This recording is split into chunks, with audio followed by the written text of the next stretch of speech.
जब बुआ की बेटी मेरे घर आई तो मुझे बिल्कुल अंदाजा नहीं था कि आने वाले कुछ दिनों में मेरी जिंदगी में ऐसा तूफान आने वाला है जो मेरे दिल और दिमाग दोनों को हिला देगा। उसका नाम प्रिया था। उम्र बस 23 साल, गोरा चिट्टा रंग, बड़ी बड़ी आंखें और होठों पर वह हल्की सी मुस्कान जो सीधे दिल में उतर जाए। मैं उस वक्त 38 साल का था और एक प्राइवेट कंपनी में जॉब करता था।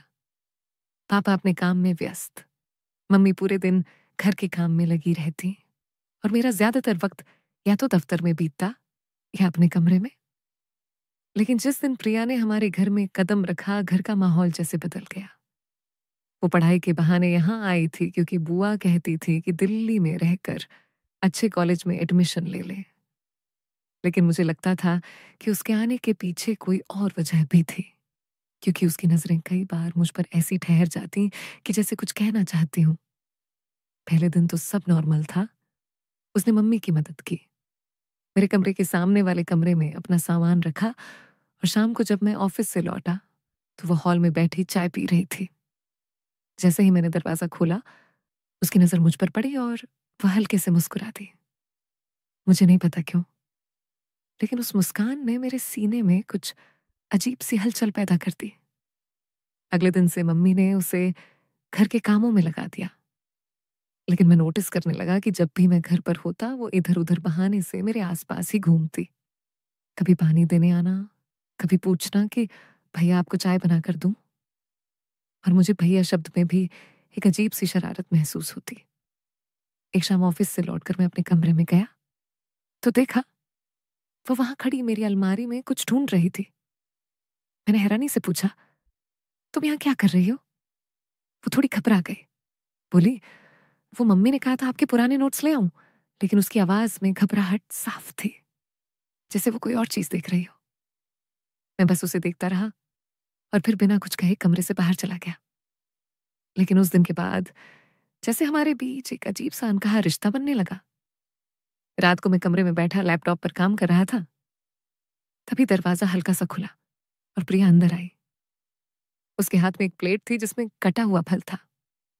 उसने कहा, आपने खाना नहीं खाया तो सोचा थोड़ा फल दे दूं। मैंने मुस्कुराकर थैंक यू कहा, लेकिन जब वह प्लेट देने के लिए झुकी, उसके बाल मेरे गाल को हल्के से छू गए और उस पल मेरे भीतर कुछ पिघलने लगा। उसकी खुशबू, उसकी आंखों का वो धीमा सा ठहरा, सब कुछ मेरे होश उड़ा रहा था। अगले कुछ दिनों में यह सिलसिला और बढ़ता गया। कभी वो मेरी शर्ट प्रेस कर देती, कभी रात को दरवाजा खटखटा कर पूछती कि नींद नहीं आ रही। और एक दिन तो हद तब हुई जब मम्मी पापा किसी रिश्तेदारी में गए और घर में सिर्फ मैं और प्रिया थे। दोपहर का वक्त था, बिजली चली गई थी, पंखा बंद और हवा थमी हुई। मैं अपने कमरे में लेटा था कि वो आ गई। बोली, गर्मी लग रही है, मैं यहाँ बैठ जाऊं? मैंने हाँ कहा। वो बिस्तर पर मेरे पास बैठ गई और धीरे धीरे बातें करते करते उसका हाथ मेरे हाथ पर आ गया। मैं जानता था ये गलत है, लेकिन उस स्पर्श में ऐसी नरमी थी कि मैं खुद को रोक नहीं पाया। मैंने उसकी ओर देखा, उसकी सांसें तेज थीं और अगले ही पल जैसे सब कुछ अपने आप हुआ। हमारे होंठ एक दूसरे से मिल गए। बाहर का माहौल गर्म था, लेकिन कमरे के भीतर जिस्मों की गर्मी और भी तेज हो गई।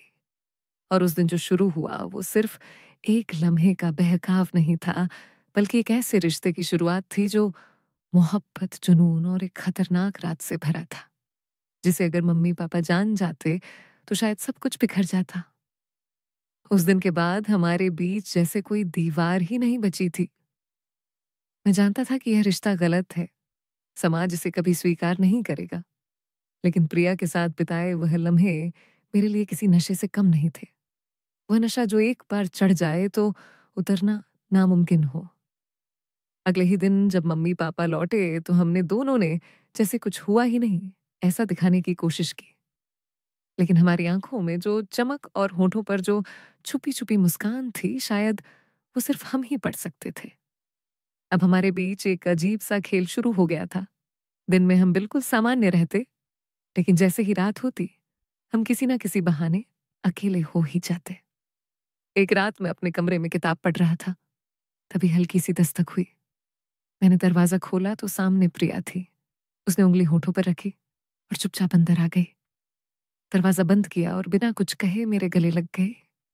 उसकी सांसें तेज थीं, दिल जोर-जोर से धड़क रहा था। मैं भी उसे कसकर पकड़ लिया। फिर उसने मेरे कान में फुसफुसाकर कहा, "आज मैं खुद को रोक नहीं पाऊंगी।" और सच में उस रात उसने खुद को पूरी तरह मेरे हवाले कर दिया।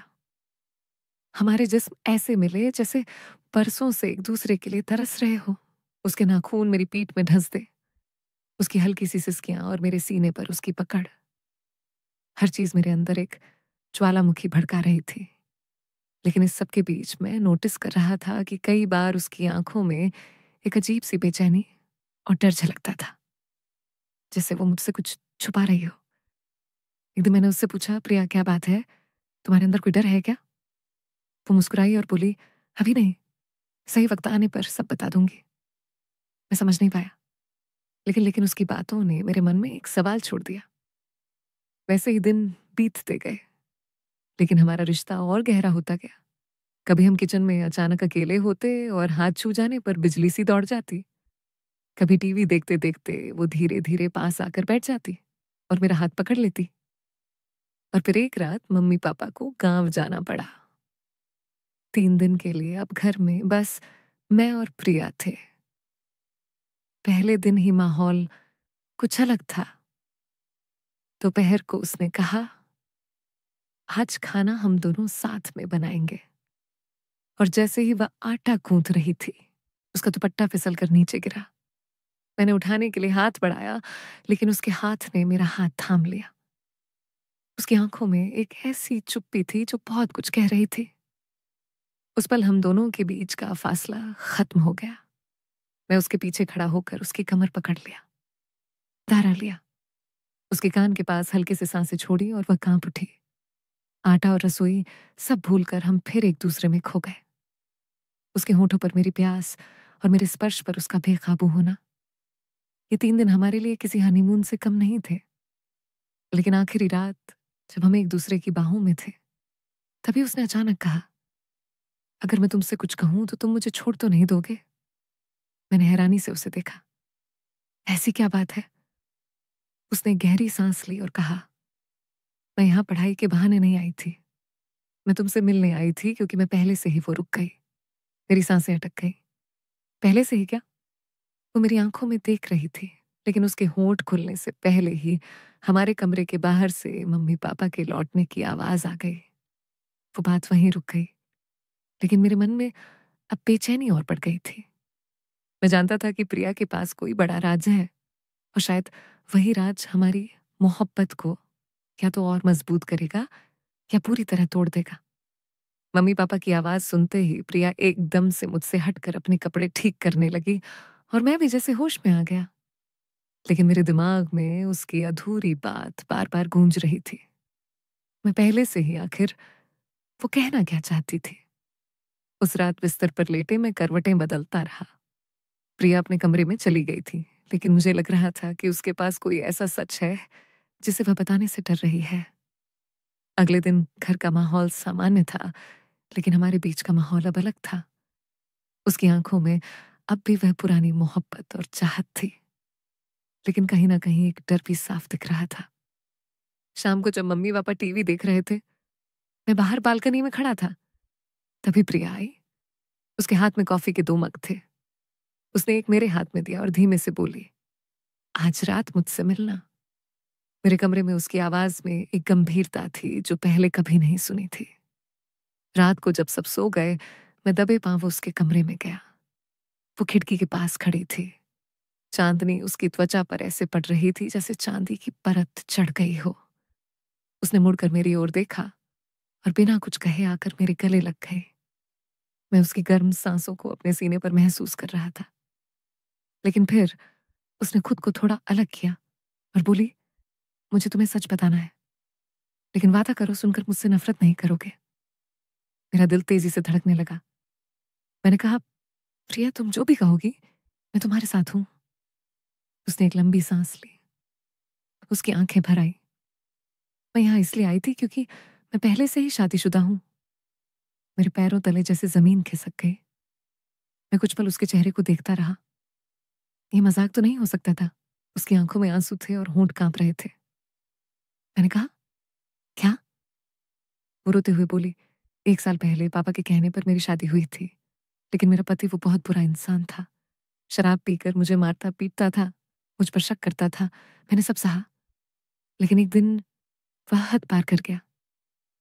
मैंने मायके आकर तलाक की माँग की, लेकिन पापा ने मुझे घर में बंद कर दिया और फिर मैंने किसी तरह बुआ से बात करके यहाँ आने की इजाज़त ली, ताकि मैं तुमसे मिल सकूँ। मैं अब भी समझ नहीं पा रहा था, लेकिन मुझसे क्यों? उसने मेरे हाथ पकड़ लिए, क्योंकि मैं तुम्हें कॉलेज के समय से चाहती थी। जब तुम गाँव आए थे तो मैं तुम्हें पहली बार देखी थी और तभी से तुम मेरे दिल में बस गए थे। मैंने सोचा अगर मैं यहाँ आई तो शायद तुम भी मुझे अपना लोगे। उसकी बातें सुनकर मेरा दिल भारी हो गया, लेकिन साथ ही मेरे भीतर एक अजीब-सी जलन उठी। वह पहले किसी की पत्नी रह चुकी थी, ये सोचकर एक कसक हुई, लेकिन उसकी आँखों में सच्चाई और उसकी पीड़ा ने मेरे सारे सवाल दबा दिए। मैंने उसे अपनी बाहों में भर लिया और कहा, तुम अब मेरे साथ हो, बाकी कुछ मायने नहीं रखता।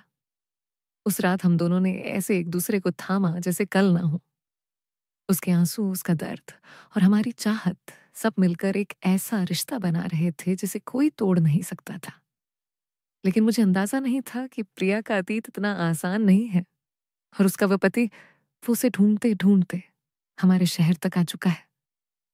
उस रात के बाद हमारे बीच कोई झिझक नहीं रही। हम अब सिर्फ जिस्मानी नहीं बल्कि दिल से भी एक दूसरे के साथ बन चुके थे। लेकिन प्रिया के अतीत का साया अब भी हमारे आसपास मंडरा रहा था। अगले ही हफ्ते अजीब घटनाएं शुरू हुई। कोई घर के बाहर खड़े होकर घंटों देखता, गली के कोने पर एक बाइक वाला रोज शाम को आता और उसी वक्त गायब हो जाता। मैंने इस बारे में प्रिया से कहा तो उसका चेहरा पीला पड़ गया। शायद वो है। मैंने पूछा, कौन? उसने धीमे से कहा, मेरा पति या कहो, वो आदमी जिसे दुनिया मेरा पति मानती है। उसके शब्द सुनकर मेरे भीतर गुस्सा और डर दोनों उठे, लेकिन मैंने उससे वादा किया कि चाहे जो हो, मैं उसे अकेला नहीं छोड़ूंगा। एक रात मम्मी पापा शादी में गए हुए थे और हम दोनों घर पर थे। तभी दरवाजे पर जोर जोर से दस्तक हुई। मैंने खोला तो सामने वही आदमी खड़ा था। लंबा चौड़े कंधे, आंखों में खून उतर आया था। उसने मुझे ऊपर से नीचे तक घूरा और फिर प्रिया की ओर देखा, जो कमरे से बाहर आ गई थी। तो यहाँ छुपी थी तू? उसकी आवाज में जहर था। प्रिया मेरे पीछे छुप गई। मैंने उसे डांटते हुए कहा, तुम यहाँ से चले जाओ, वरना पुलिस बुला लूंगा। लेकिन वो हंसा। पुलिस? तेरी ये रखैल तो मेरी बीवी है और मैं इसे यहाँ से ले जाऊंगा। उसके शब्दों ने मेरे खून को खौला दिया। मैंने उसे धक्का देकर बाहर करने की कोशिश की, लेकिन उसने मुझे धक्का मारा और अंदर घुस आया। उसके हाथ में एक लोहे की रट थी। मैंने किसी तरह उसका हाथ पकड़ा और हम दोनों में हाथापाई शुरू हो गई। प्रिया चीख रही थी। तभी मैंने पूरा जोर लगाकर उसे दरवाजे की चौखट से टकरा दिया। वो लड़खड़ा कर गिरा, लेकिन फिर उठा और रट घुमाई, जो मेरे कंधे पर लगी। दर्द से मेरी सांस रुक गई, लेकिन मैंने हार नहीं मानी। आखिरकार मैंने उसे जमीन पर गिराकर रट छीन ली और बाहर धक्का दे दिया। दरवाजा अंदर से बंद कर दिया।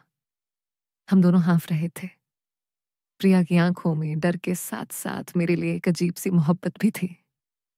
उस रात मैंने उससे अपनी बाहों में भरकर कहा, अब चाहे जो हो, मैं तुम्हें कभी किसी को नहीं दूंगा।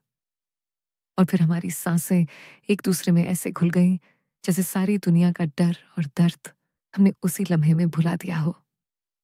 अगले दिन मैंने पुलिस में रिपोर्ट लिखवाई और प्रिया का नाम साफ करवाने के लिए कानूनी प्रक्रिया शुरू कर दी।